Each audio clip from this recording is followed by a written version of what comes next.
I hadn't flown in 20 years. I never thought fear would come from my own blood. But when my son called, asking me to visit, I packed my suitcase with hope and a jar of apple butter. I didn't know I was walking into a quiet erasure. This isn't a story about growing old. It's about waking up before they write you out entirely. I hadn't flown in nearly 20 years. The last time I set foot in an airport, they didn't have these full-body scanners or those plastic bins that make you feel like a piece of luggage yourself. But there I was, at Peoria International, boarding pass clutched in one hand, a Ziploc bag of travel-sized toiletries in the other, and a lump the size of a peach pit sitting right in my throat. Andrew had called the previous Thursday. My son doesn't usually call unless someone's dead or he needs help with taxes. "Hey, Mom," he said, cheerful like he'd just won something. "We were thinking, it's probably time you came to see the house. You've never been to California. Oliver keeps asking about you."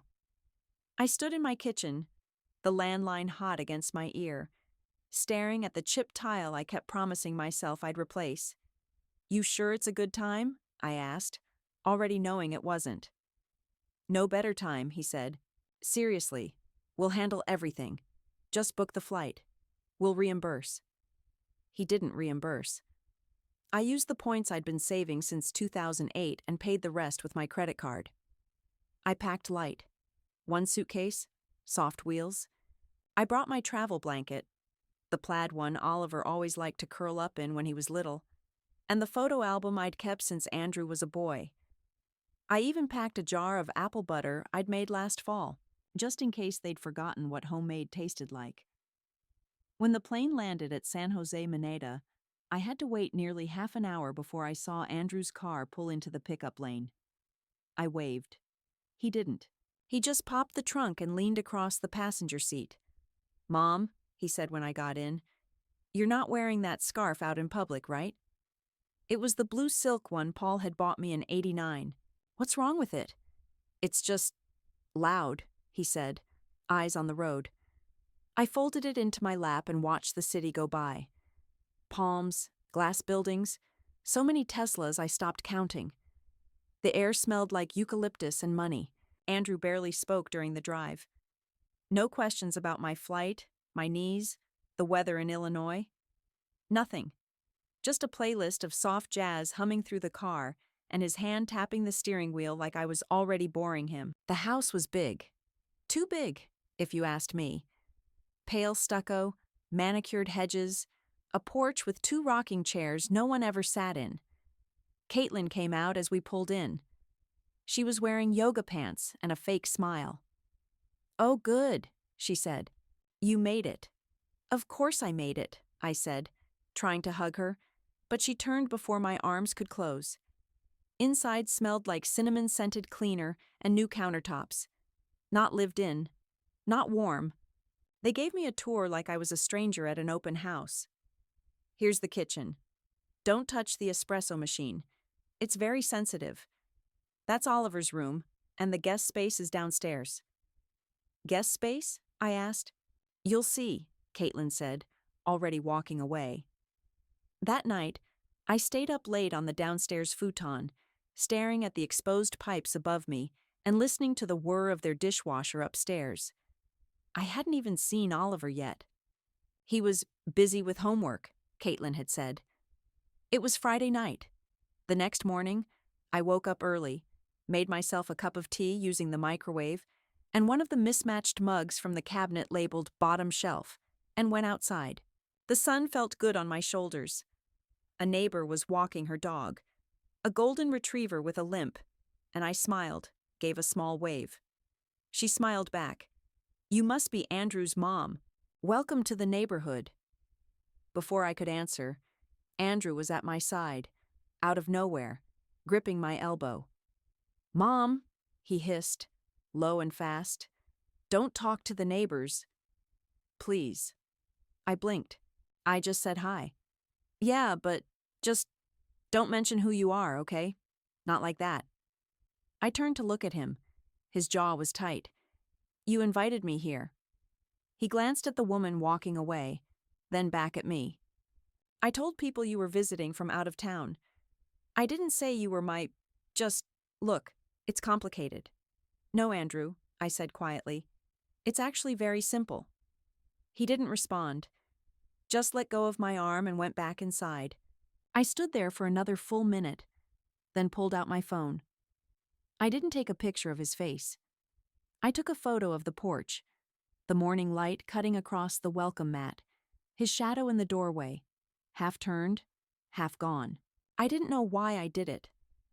Maybe to prove to myself it had happened. Maybe to remember the exact moment something inside me shifted. Because it did shift. Just a little. Just enough. I spent my first full day in their house feeling like a spare part no one quite knew what to do with. Breakfast came and went without anyone calling me up. I found a piece of toast left on the counter, already cold, with a smear of almond butter that had started to dry at the edges. Caitlin passed me in the hallway carrying a protein shake and said, "You're up," like I'd missed a meeting. Oliver finally appeared that afternoon. He gave me a brief hug, more out of habit than want. "Hey, Grandma," he said, eyes already drifting back to his iPad. When I tried to sit next to him on the couch, Caitlin called from the kitchen, "Don't crowd him. He's got a lot going on today." She said it with that syrupy tone people use to dismiss you without sounding mean. I backed off, hands folded like I was in church, and watched from a distance as Oliver played some game where colorful animals exploded into stars. He didn't look at me again. Later, Andrew showed me my room. It wasn't a room at all, but a storage area under the stairs. The walls were bare drywall, the floor concrete with a cheap rug slapped over it like a secret you didn't want company to see. My bed was a folding cot, the kind you'd find in a church basement after a storm. On the shelves above me sat boxes labeled Halloween, camping gear, and Xmas lights. I touched the blanket folded at the end of the cot. Thin, scratchy, smelled faintly of mothballs and peppermint. "There's a power outlet," Andrew said, pointing. "So you can charge your phone. Just don't use too much power. The breaker's sensitive." I nodded. I didn't trust my voice just then. The next few days followed a rhythm I didn't recognize. Meals happened with or without me. Caitlin's voice echoed through the house, always managing to sound pleasant and scolding at the same time. "Please rinse your dish, Loretta. That chair's a bit fragile. Maybe use the stool? Oliver's got an allergy now. We're a nut-free house." I stopped asking if they wanted help in the kitchen. Every time I offered, Caitlin would say, "We've got a routine. It's just easier." On Tuesday, I opened the fridge and found all my food. The Greek yogurt I'd bought, the salad dressing I liked, sealed off in a plastic bin marked Mom. It was shoved into the back like an afterthought. When I pulled it forward, it knocked over Caitlin's prepped containers, and she appeared out of nowhere to reorganize the shelves with tight lips and no eye contact. That night I found my toothbrush in the trash. No note, no explanation. Just there, wedged between a banana peel and a dry sponge. I said nothing. I just pulled out my travel one and used it without a word. On Wednesday, I overheard something I wasn't supposed to. Andrew was in the home office on a video call. The door wasn't shut all the way, and I was passing by with a basket of laundry. His voice was low and smooth, his professional tone. "Yeah, she's with us now. No, it's temporary. I've already got the POA paperwork drafted. Once that's signed, we can move on the listing." Listing. I froze. He was talking about my house, my home in Peoria. The one Paul and I bought in '84, the one I raised him in. The basket tipped. Clothes spilled onto the hallway floor, but I didn't move. I felt my heart knocking in my chest like it wanted to get out. Power of attorney. Drafted. Already. Later that evening, I sat at the dinner table alone while the three of them ate at the kitchen island. Caitlin smiled at me between bites. "You seem tired," she said. "You know, sometimes that can be an early sign of cognitive stuff. I read an article." Andrew didn't look up from his plate. I smiled back. A small, hard smile. I read an article too, I said, about how people who smile while lying are more likely to overplay concern. Caitlin blinked. No one laughed. The next morning, I found my phone locked. Not dead. Locked. The screen showed only one emergency contact. Caitlin's number. My entire contact list was gone. No friends, no neighbors, no dentist, no pharmacy, no Diane from book club. Just her. When I asked, Caitlin said, "Oh, there was some kind of sync issue. Tech stuff. Andrew will fix it later." But Andrew didn't fix it. He said he was too slammed with work, and maybe I should enjoy a little digital detox. Could be good for you, he said. Clear your head. I went outside and sat on the porch steps. It was early, the air still cool, the neighborhood quiet. The eucalyptus trees across the street rustled like they knew a secret. I watched a squirrel scramble along the fence and wondered what it would be like to feel free like that. Skittish, wild, untethered. From behind me, I heard Caitlin's voice. "Don't sit out front too long. We try to keep a clean look. Curb appeal." I stood up slowly, joints aching, and went back inside without answering. That night when I went to bed, I tucked my passport under my pillow.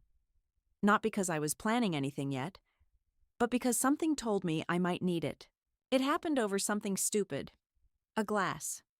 One of those thin ones they keep on the top shelf, the kind that crack if you so much as look at them wrong. I was unloading the dishwasher, quietly, carefully, trying to be useful for once, when it slipped from my fingers and shattered on the floor. I froze. For a second, it was just me and the sound of shards settling on the tile like a whispered accusation. Caitlin came running in, barefoot.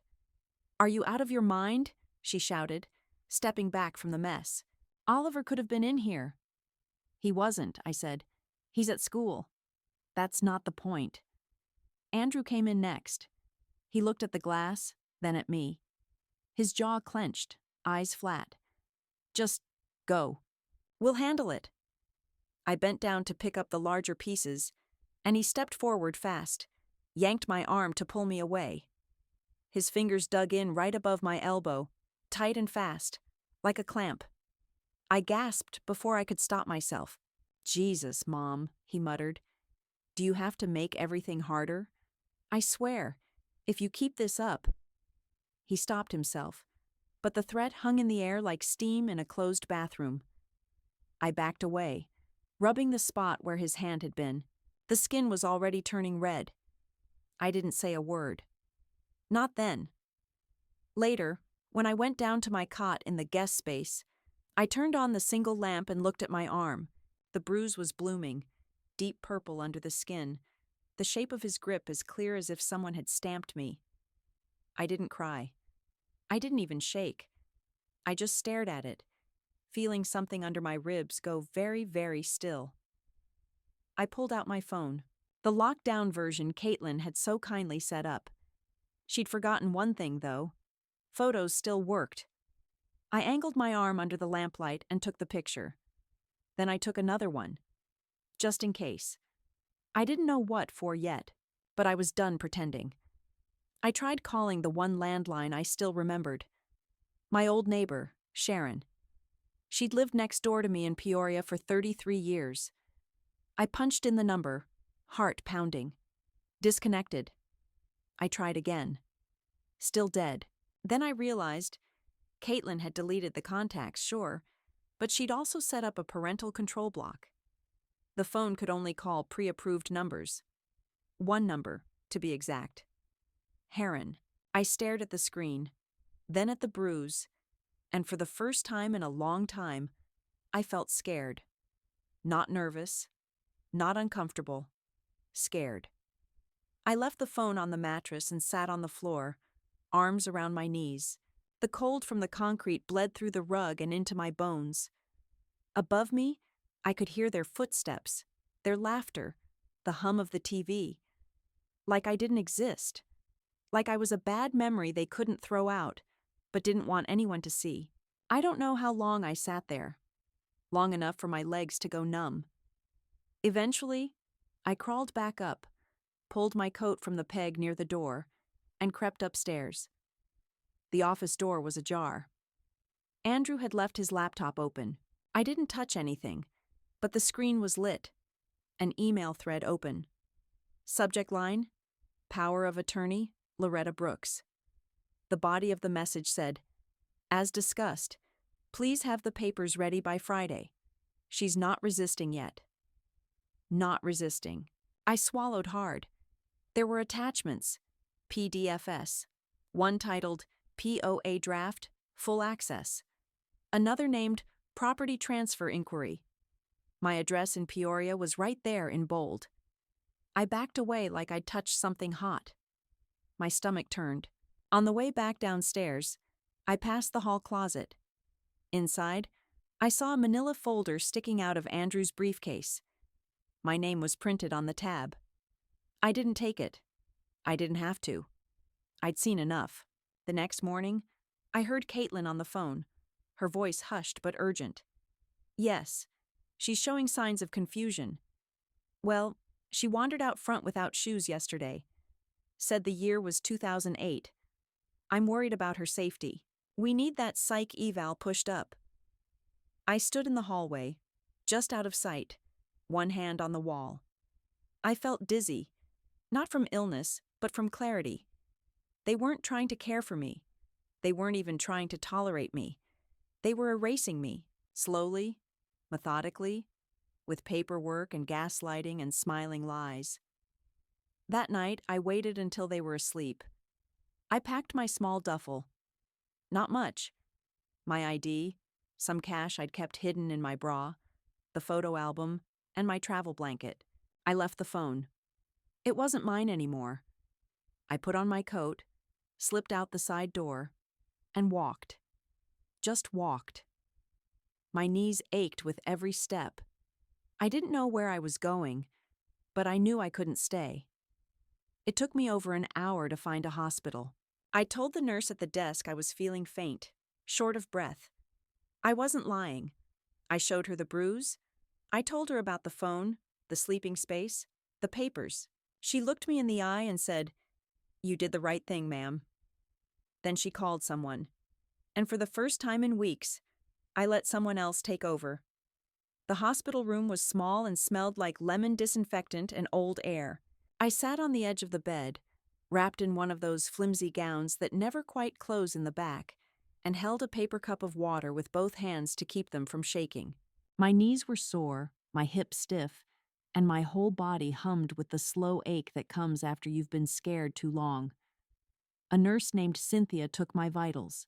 She didn't talk much, but she looked me in the eye every time she asked a question, and that was more than I'd had in weeks. When she saw the bruise on my arm, she paused. "Who did this?" "My son," I said, and I didn't try to soften it. She blinked once, then nodded. "I'll be back in a moment." 15 minutes later, a woman walked in wearing a burgundy blouse, pressed slacks, and a county badge clipped to her pocket. Her name was Renee James. Social worker, mid-40s, calm voice, tired eyes. She pulled up a chair like we were about to talk recipes, and not the wreckage of my life. "Miss Brooks," she said, "can you walk me through what brought you here?" So I told her. Everything. The cot. The fridge labeled Mom. The toothbrush in the trash. The phone lock. The bruises. The emails. The call I overheard about the psych evaluation. I told her about my house in Peoria, the one I'd paid off 15 years ago, and the PDFs I saw on Andrew's laptop. She didn't interrupt, didn't ask me to speed up. She just took notes, slow and steady, like I was saying something that mattered. Afterward, she said, "I believe you, and we're going to help. But you need to understand, it's going to take a little work." "I'm used to work," I said. "I was a nurse for 30 years, raised a son who now wants to sell the roof over my head without asking. I think I've got the stamina." That made her smile. By noon, I was officially in the system. They found me a short-term bed in a transitional shelter for women over 60. Renee filed an Adult Protective Services report and opened a preliminary case against Andrew and Caitlin. The hospital printed the photo of the bruise I'd taken and attached it to my file. Cynthia added her own note. She'd seen the mark, heard my story. My words weren't floating in a vacuum anymore. The next morning, I was taken by van to the shelter. It was a 2-story house tucked into a quiet residential street about 20 minutes from the hospital. Peeling paint, overgrown garden, but the inside was warm, filled with the smell of strong coffee and too much cinnamon. I was given a small private room with a twin bed, clean sheets, and a tiny desk. There was a lock on the door, from the inside, and a corkboard on the wall where someone had pinned up pictures of sunflowers and a flyer for a legal aid clinic. That afternoon, Renee met me there. She brought paperwork. Lots of it. Forms to revoke any pending power of attorney. A notarized statement rescinding consent to any medical or financial decisions Andrew might have claimed to have. She walked me through each one, slow and patient, like she knew what it meant for someone like me to take back their name, one page at a time. "I'm going to recommend a temporary freeze on your property title," she said, "just in case they've already tried anything. Do you have anyone back in Peoria who can check on the house?" "Sharon," I said. "My neighbor, if she hasn't moved." Renee had someone call her from the shelter office. Sharon answered. Still lived next door. When she heard what happened, she was quiet for a moment, then said, "Tell Loretta the house is still standing. I'll keep an eye on it." And the rosebush bloomed again. That night, I slept better than I had in weeks. Over the next few days, Renee and I worked on the next steps. I called Norman, the retired lawyer from church who used to joke about moving to Arizona just to rot with a view. He wasn't joking anymore. He was living in Mesa, and still sharp as a tack. When he heard what happened, he didn't waste time on sympathy. "I'm going to help you file a protection order," he said, "and we'll talk about restitution later. But first, let's make sure that house stays yours." I signed the necessary forms, mailed notarized copies to his P.O. box in Arizona. He called back 2 days later. "Your son's name never made it onto the title, but they filed intent to transfer. I've put a freeze on it." That moment felt like breathing for the first time after holding it too long. I didn't cry. Not yet. But I sat alone in my room, photo album open, fingers tracing the edge of a picture from Andrew's high school graduation. Me, holding his diploma with both hands, smiling so wide my cheeks hurt. I didn't recognize the woman in the photo, but I envied her. Now, I wasn't back where I started. I wasn't even lost. I was somewhere new. And for the first time, I wasn't apologizing for surviving. The summons was delivered to their house by a process server on a Thursday morning. I imagined Caitlin opening the door in her yoga pants, reusable coffee cup in hand, and the sharp, clipped voice she'd used to say, "There must be some mistake." There wasn't. Renee called to tell me the papers were served. The protective order hearing was scheduled for the following week. We'd also filed a formal complaint for elder abuse and financial coercion. I asked if they'd even show up. She said, "Oh, they'll show. People like them always think they can talk their way out." In the meantime, I stayed at the shelter. It wasn't glamorous. The food was canned and the hot water unpredictable, but it was safe. No one erased my phone numbers. No one yanked me by the arm or called me, confused, for opening a window. I started writing in the evenings. Nothing fancy, just fragments of thought, memories, names I didn't want to forget. Andrew sent one text the day after the papers hit. "This is insane.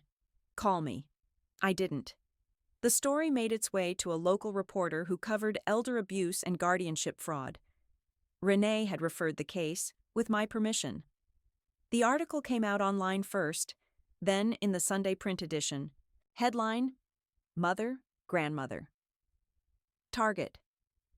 My name was changed, but anyone who knew us could guess. They included a quote from my statement. It wasn't the bruise that hurt the most. It was realizing they'd planned it. Andrew's employer found the article. He was placed on administrative leave pending investigation. Caitlin's wellness coaching business, some online thing where she told tired women to drink turmeric and align their energy, took a hit too. The Yelp reviews turned fast.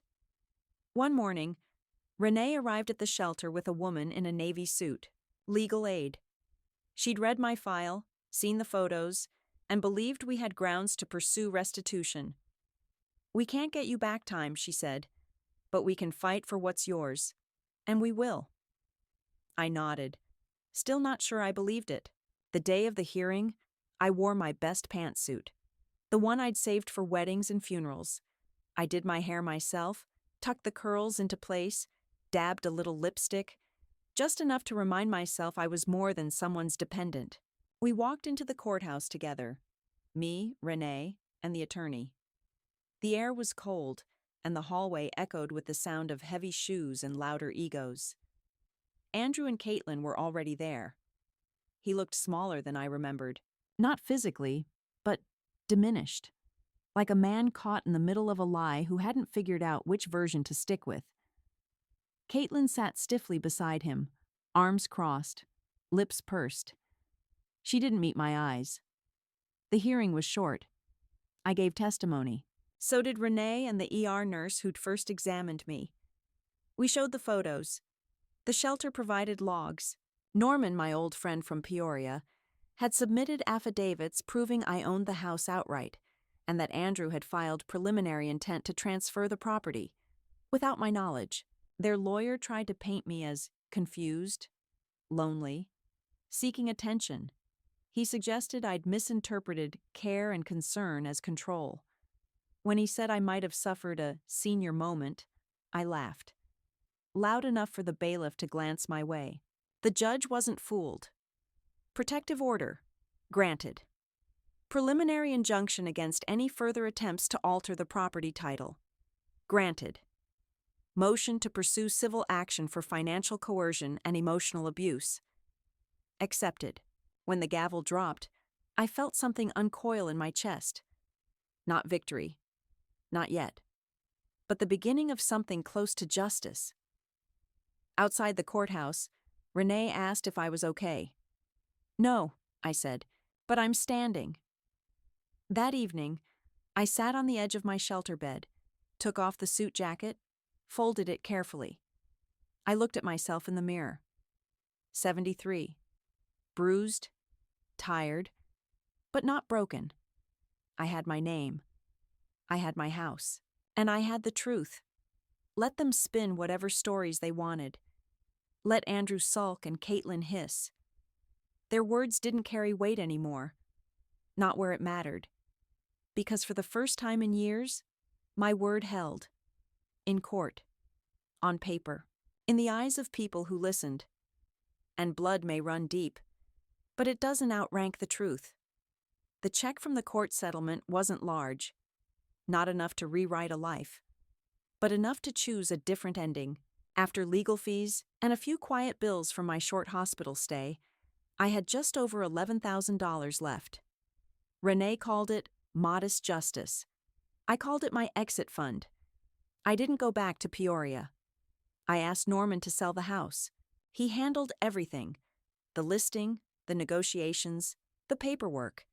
It sold within 2 weeks for $285,000. A tech worker bought it. Remote job, no kids. Wanted space for a garden. I mailed him a packet of heirloom tomato seeds with no return address. With Norman's help, I opened a new bank account.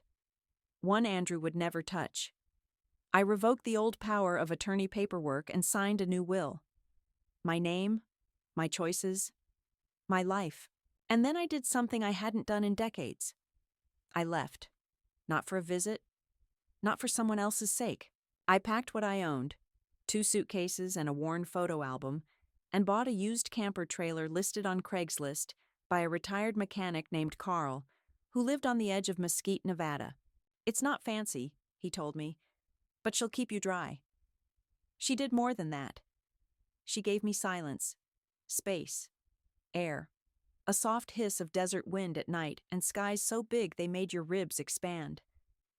I parked her at a small RV park near the Utah border. Not much nearby but red sand, some stubborn shrubs, and the occasional lizard that watched me with suspicion. It was perfect. I kept to myself, made coffee on a little propane stove, walked in the mornings before the sun turned vicious, wrote in the afternoons. Stories, mostly. Fragments of the women I'd met at the shelter. Of Cynthia, the nurse, of Renee, of myself. I wasn't trying to be a writer. I just didn't want the stories to vanish. A month after I arrived, I wrote a letter to Oliver. Just one. I didn't write to Andrew. There was nothing left to say. But to Oliver, I said, "If you ever want to know the truth, I'm here. Not forever, but for now. I won't chase you. I won't guilt you. But I'll tell you what happened, if you ever decide to ask." I didn't include a return address, just a P.O. box number and the name LB. If he wants to find me, he can. If he doesn't, well, that's his story to write. Sometimes at dusk, I sit outside with a blanket around my shoulders and a cup of tea that cools too fast. I listen to the hum of the desert, to the world slowing down, and I think about how close I came to disappearing entirely, quietly, under someone else's version of love. But I didn't. I stayed long enough to walk away. No one clapped. No one begged me to stay. That's not the kind of story this is. This is the kind of story where the woman survives. Not by luck, not by grace, by choice. Mine.